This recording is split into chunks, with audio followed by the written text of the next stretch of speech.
Asteburu hontan ez da tren zerbitzurik izanen iparraldean, SNCF tren konpainia Biarritz eta Baionako geltokietan egiten ari den lanengatik. Aldirikako trenen ordez autobus zerbitzuak eskainiko dira. Ez ordea abiadura handiko trenentzate. Arratsalde on ikusentzuleok eta bestalde danborra da erraldoia izanen da arratsalde hontan hemen Baionan, askari dagozkion irakasle postuak eskatzeko eta mespretsuak gaitzesteko eta amaitzeko ikastolekin lotuta, margo erakusketa berezia egun hauetan Biltxoko gelan irabaziak beskoitzeko ikastolari eskainiko dizkiote ongietorri iparraldearen orenera.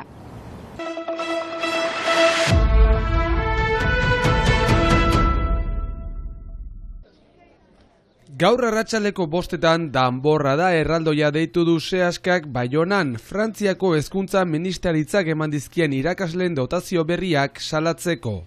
Ikasle kopuruak gora egin du eta azaroan jakinarazi zituen Seaskak bere behar berriak. Urtarrilean Parisen bildu ziren eta martxoan erantzun bat jaso behar zuten, baina orain arte ez dute berririk izan, eta gainera beren beharretatik urrun dago jaso dutena. Adibidez gure kolegio berrian, Katxarin Elizalden, 3. guztiak gela bakar batean egon berko dutela, 39 ikasle gela bakar batean.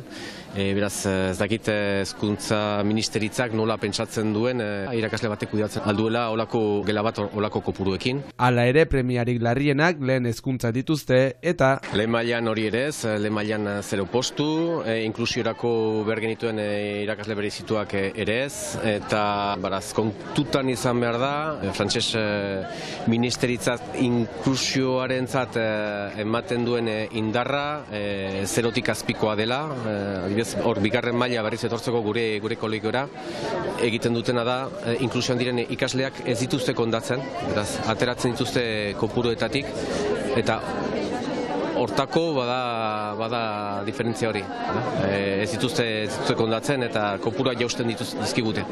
Eta honen aurrean esan bezala danborra da erraldoi bat egin nahi dute gaur arratsaldean. Mobilizatzeko beharra beti hor da, maleruski gure ikasle goizetik jakiten dute euskara ze egoeratan dagoen frantses estatuan eta mobilizatu behar dutela, hori da frantses errepublikak ematen digun pedagogia.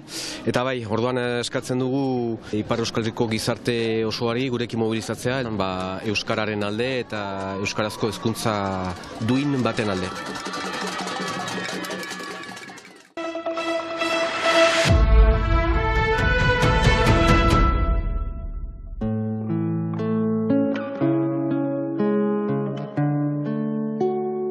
Euskaraldia dela eta egun hauetan hamarnaka ekimen Euskal Herri osoan, Baionan zenbait artistek margo erakusketa hau proposatzen dute larunbata arte Biltxoko gelan.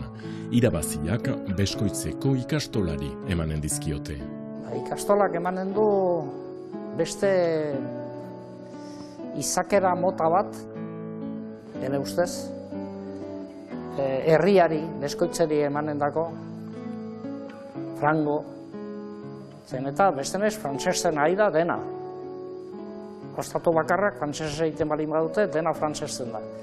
Haurrak herrian, barnean edo inguruan balin badira, emanen du indar gehiago eskolari eta beskoitze Leizarragaren sorlekua da eta horrek ere bortxatzen du. Ni uste dut gehiago inbeharko lukela, bestek horregatik bakarrik. Irudi hauekin gure agurra, asteburuan.